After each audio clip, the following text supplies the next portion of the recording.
today I am in the beautiful home of Dr. Todd Zang, who is a podiatrist here in Las Vegas, and we're going to share the makings of our first campaign to save my castle. And so Todd's going to share a little bit about how he built his practice, how he got started, and then how he came into this beautiful home and our history from there on. So if you would, when did you went to medical school, you had a huge, it was not cheap to go to medical school, was it? No, I got out with a $125,000 debt, actually. And then your dad was a podiatrist. Oh no, your dad was a doctor. Yes. And he kind of helped coach you into your current practice. Is that, you want to tell us that little story? Sure. So my father, he was a brilliant genius. He was a medical doctor, an engineer, and actually a lawyer.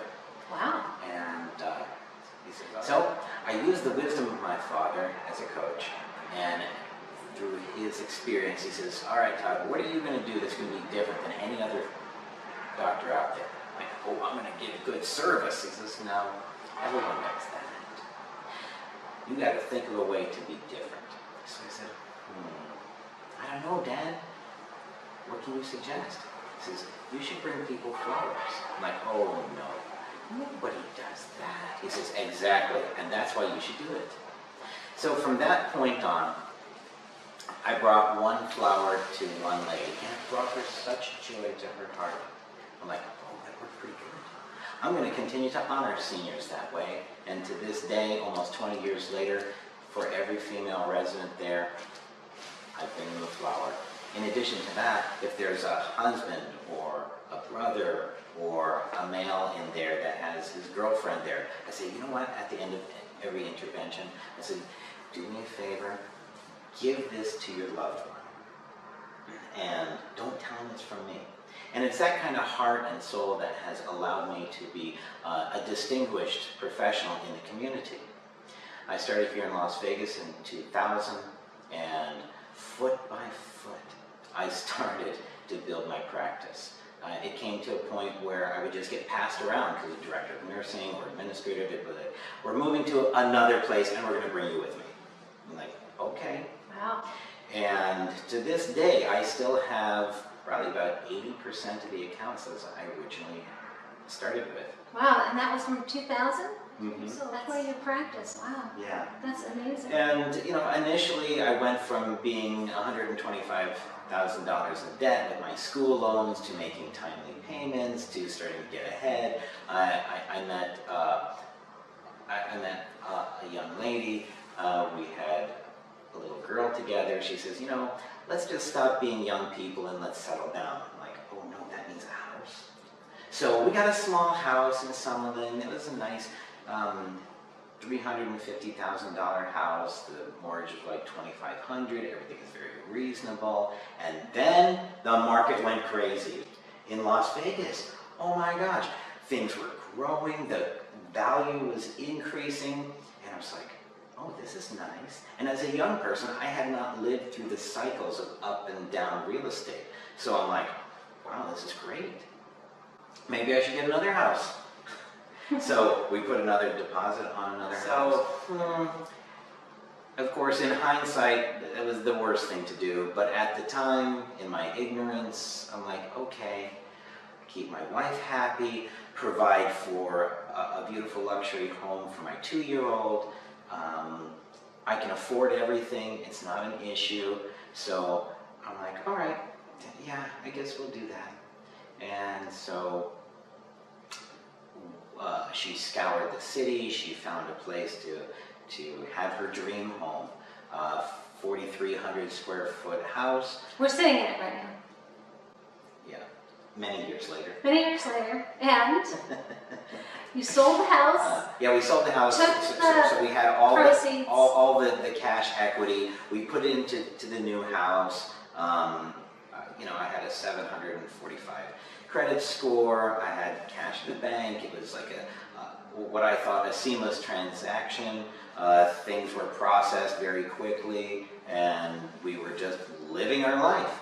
And then something strange happened in the whole market.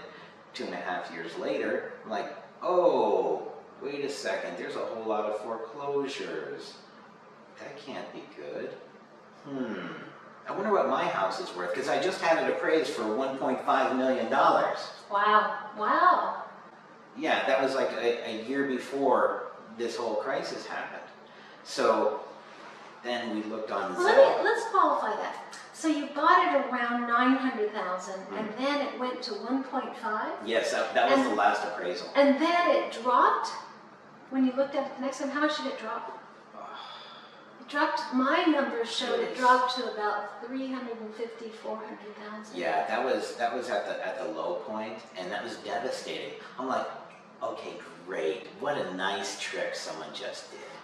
It's like, here I am, minding my own business, adding quality and value to my community, taking care of my wife and daughter with integrity, and the whole financial system said, thanks for your money, have a nice day.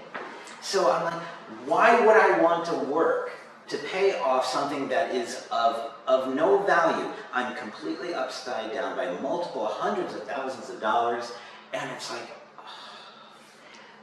honey, I know you love this house, but this is not good. Well, let me fast track us, because that's where probably, no, first of all, Nevada and the foreclosure crisis, the state of Nevada was hit the hardest. In fact, Las Vegas dropped in value. If you could say, even though we say 1.5 to 300,000, we're getting ready for the third level of foreclosure drops. And Las Vegas was hit so bad that you can't ever say that you're going to recover.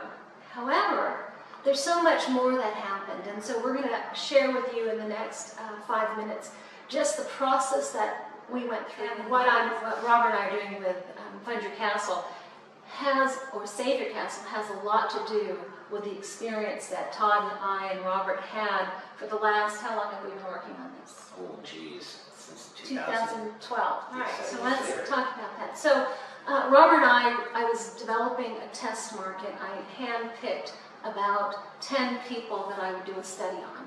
And I instructed everyone that I handpicked into the study for how do we deal with this foreclosure crisis. This is quite a while ago. I want to see cases that we could figure out how to create solutions to. And we got involved with that one, but it's a tough, way back then it was just, the crisis was so catastrophic for every community, and there were no systems in place. And so I said, okay, tell Todd he can come in. And we did this remotely. The first time I physically met you was probably 3 years later, right? Yeah. Yeah, we just did it remotely. And at the time, there wasn't such a thing, but Robert and I created it. And in reality, why did I take his case? Here in Las Vegas, there are 3 things. You have possession, you have titled ownership, and you have equitable interest. And what Dr. Zang was exposed to is he had attorneys say, you know, you're so upside down, you should just vacate the property and walk away from it. And so he had already packed up his stuff and exited out. And I discovered that a mortgage broker said, hey, can I move in? I'll help you get a modification. And later down the road, he said, oh, but it requires that I transfer title into my name. So he did, thinking at some point he's going to get this modification. And many years went by. Now, what I want you to know is, if you don't have title and you don't have possession and there's no equity, well, first of all, the cost to litigate could easily have been $250,000 legal fees to try to reverse it. The second thing is there was no purpose for it because there was never the ability for the property to recover back to 1.5 or even to the million. It wasn't going to happen, and you could watch the charts. But as we got going, the opportunity to modify the loan with the bailout crisis, the opportunity to use bankruptcy to strip the debt, the opportunity to do, there's so many different things that we were looking at, except for we couldn't get back onto title without having to bring litigation. So it took me 2 years to strategize, and we came up with a strategy. Did you get title back? We did, quite dramatically. And within with any litigation? Nope. Within 2 hours of sending a letter, hightailed it out, packed up, transferred title back, and then we started the process of the loan modification crisis, fraudulent, give us papers over and over and over again. All that did is bought us time, and when you got the property back, it was devastating, wasn't it? Yeah, I had to put close to $25,000 to $30,000 cash just to make it back livable. And then we had the next issue, and the next issue was we couldn't get the modification, the bankruptcy issues weren't being addressed appropriately, and one thing that I found, and this is why he's sitting here today, is there are some states that have what's called a deficiency judgment. That means if they foreclose, whatever you owed, they can go after you. That means Dr. Zang, in this amazing practice where he supports probably 30 to 40 senior care facilities and seniors, and he will be devastated because if it is foreclosed upon, he will be in debt or that they can come after his practice, anything he owns. And it's all done on a fraudulent basis. And so this intro to Save My Castle, Dr. Zang has stepped up to the plate, not because he can't just walk away and go somewhere else, but because we have to do a two-part process. Educate the masses on what's going on and why these fraudulent transactions and fraudulent foreclosures are occurring, and how do we solve it, not with new lenders, not with new banks, but with private crowdfunding possibilities, and making sure the crowdfunding process rebuilds the community. So look forward to our campaign to save our castle here in Las Vegas so that you can become educated on all the little areas that you can use to save your property, get it back, eliminate debt, and watch how we transform judges and attorneys who aren't following the law through the cry of the crowdfunding community who become the voice of the public court of opinion. So that's what we're up to. Any other thoughts? Well, with knowledge is power, and with action, we take responsibility. Absolutely. And so Todd's here, Dr. Zang is here to step up to the plate. Not because it's about the house, it's really about educating the community, preserving Las Vegas homes from the third wave that's ready to hit. And follow us, join us as we start to transform our homes into our castles that can never be attacked. Thanks for joining us. Thanks for coming. Thank you, Teresa. You're welcome.